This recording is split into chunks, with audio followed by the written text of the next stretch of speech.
a Luis de la Calle, economista y director general de consultoría de la Calle, Madrazo y Mancera. Luis, gracias por tomarme la llamada. ¿Cómo estás? Denis, buenas tardes. ¿Cómo estás?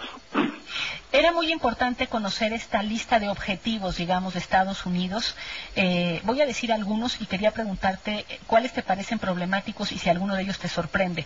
Reducir el déficit comercial se plantea como primer elemento, eliminar barreras a exportaciones estadounidenses, reforzar reglas de origen, mejorar las condiciones de trabajo en Estados Unidos como México y Canadá, criminalizar los actos de corrupción gubernamental, promover competencia en telecomunicaciones y servicios financieros, y entendí que también estaban inconformes y querían un poco cambiar o desaparecer el modo de, digamos, de resolución de conflictos que se había planteado el Tratado de Libre Comercio. Por favor, más dime, ¿qué de esto te parece preocupante o qué te parece sorprendente y qué augura para la negociación entre México, Canadá y Estados Unidos? Bueno, sorpresivo casi nada. Todos estos temas habían sido tocados por el gobierno de Donald Trump o él mismo en su campaña y por los funcionarios de Estados Unidos. Lo que es preocupante es, yo creo que son tres cosas. La primera de ellas es que el objetivo de disminuir el déficit comercial hace clara que la posición de Donald Trump permea el documento y los objetivos de negociación de Estados Unidos. Porque él ha insistido que Estados Unidos ha perdido y que se tiene que corregir el TLC para que Estados Unidos deje de perder. O sea, como si a Estados Unidos le tuviéramos que dar un trato preferencial superior al que recibimos Canadá o México para que ellos se puedan recuperar y competir de una manera más justa, ¿no? Obviamente no es cierto. Estados Unidos no ha perdido. Estados Unidos es competitivo en los mismos términos que México y Canadá, o quizá más que ellos. Corregir un déficit comercial a través de una negociación de disciplinas comerciales no va a ser una cosa sencilla, ¿no? Y va a ser controvertido.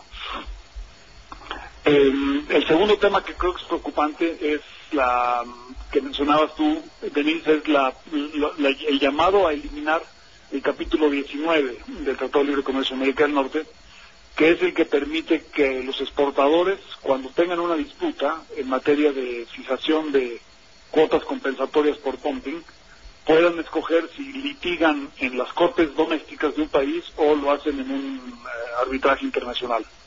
Estados Unidos quiere salirse de ese esquema porque quiere que todos los litigios que tengan México y Canadá sobre cuotas compensatorias sean en las cortes de Estados Unidos y no en el ámbito internacional.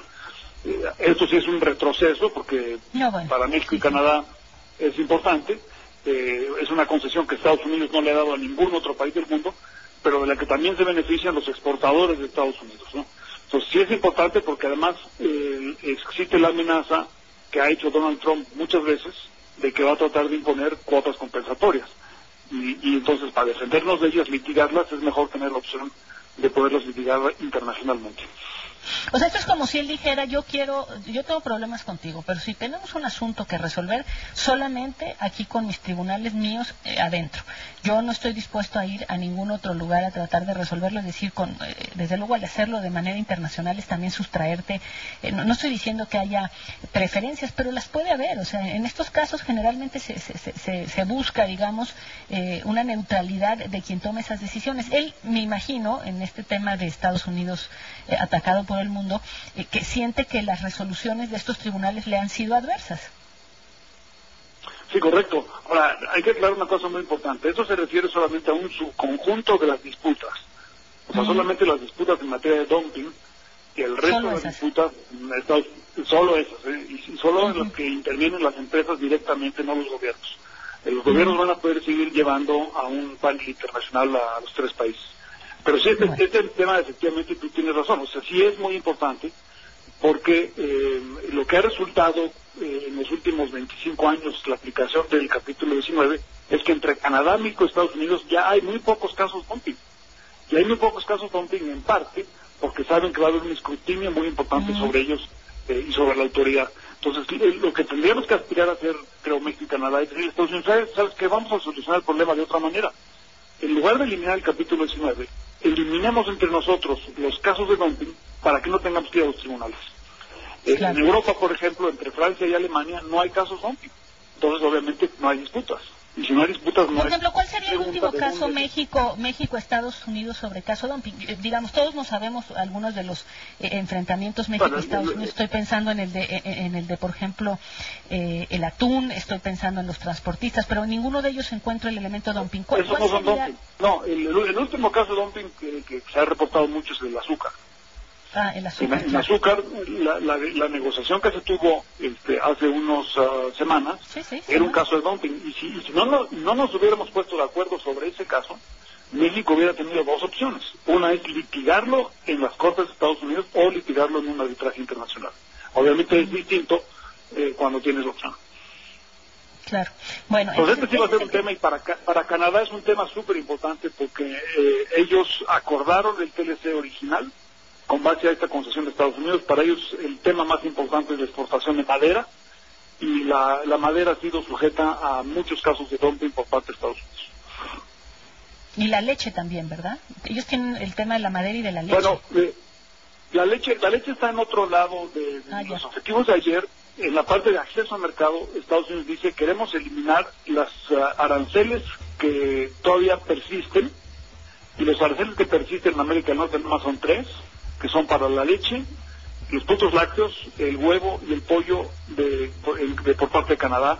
Fue una concesión que México y Estados Unidos le dieron a Canadá hace 25 años porque había una amenaza de un referéndum para que Quebec saliera de ese país, y se le dio esta concesión. Pero ahora, si vamos a negociar, México y Estados Unidos van a pedir que Canadá elimine esos aranceles. Sí, le agradezco mucho a Luis de la Calle que se haya quedado con nosotros. Luis, básicamente para cerrar el tema, digamos, con todo lo que tú sabes y con el expertise que tienes en el tema del comercio y de los acuerdos entre México y Estados Unidos, ¿cambian algo las expectativas que teníamos sobre esta negociación a partir de conocer esta agenda, o en realidad, digamos, era perfectamente previsible y no hay nada que cambie de aquí, digamos, de lo que México puede esperar entre dificultades y demás en esta negociación? Bueno, sí cambia con respecto a lo que Trump había propuesto al principio de su gobierno, que era salirse del TLC de América del Norte. Y ahora vamos a tener una negociación bajo la ley de Estados Unidos, con el involucramiento del Congreso de Estados Unidos, el Senado mexicano, el Parlamento canadiense. La implicación de lo que se publicó ayer es que va a tener que ser aprobado por los congresos. O sea, no pueden solamente los ejecutivos por sí solo hacerlo, ¿no? La otra implicación importante de esto es que es bueno, ¿sí? La lista es un poco larga, y al ser larga y además tener 2 o 3 temas controvertidos, probablemente va a tomar más tiempo de lo que uno pudiera esperar, o el gobierno podría haber esperado. Entonces es posible que la aprobación se dé o a finales de 2018 o hasta 2019 en el mejor de los casos, ¿no?, por parte del Congreso de Estados Unidos. La otra cosa que es importante tomar en cuenta es que, bueno, ahora ya sabemos, como decías tú al principio, cuáles son los objetivos de Estados Unidos. Falta también saber cuáles son los de Canadá y México. O sea, qué quieren Canadá y México de esta negociación, y qué vamos a poner en la mesa para tener una negociación equilibrada. Porque el punto más difícil va a ser convencer a Estados Unidos de que el resultado de la negociación tiene que favorecer a los 3 países. Porque si no, no va a poder ser aprobado por el Senado mexicano si solo favorece a Estados Unidos, o por el Congreso de Estados Unidos si solo favorece a México y a Canadá. Entonces, ¿qué tipo de concesiones queremos nosotros para hacer del Tratado de Libre Comercio un mejor instrumento? Muy bien, pues te agradezco muchísimo. Creo que el elemento, me queda claro que el elemento más importante aquí, efectivamente, con respecto al día que llegó Trump y lo que planteaba con respecto al Tratado de Libre Comercio, pues en realidad, digamos, el camino es largo y es un camino en positivo, que no es lo mismo decir ya me voy de ahí y me voy a salir de ese lugar y, en fin, al estilo Trump, y voy a pegarle una patada, que involucrar a todos estos actores y se convierte en una cosa mucho más compleja, y sobre todo también mucho menos inesperada, en el sentido de será largo, habrá que convencer a los demás, etcétera, pero no se trata de que alguien vino y le pegó una patada al acuerdo de libre comercio entre los 3 países. Te agradezco muchísimo. Gracias, Luis. Y la prueba es que el peso de hoy en día no se devaluó, sino que se devaluó un poco. Muy bien, te agradezco mucho. Gracias. Luis. Hasta luego, buenas tardes. Gracias.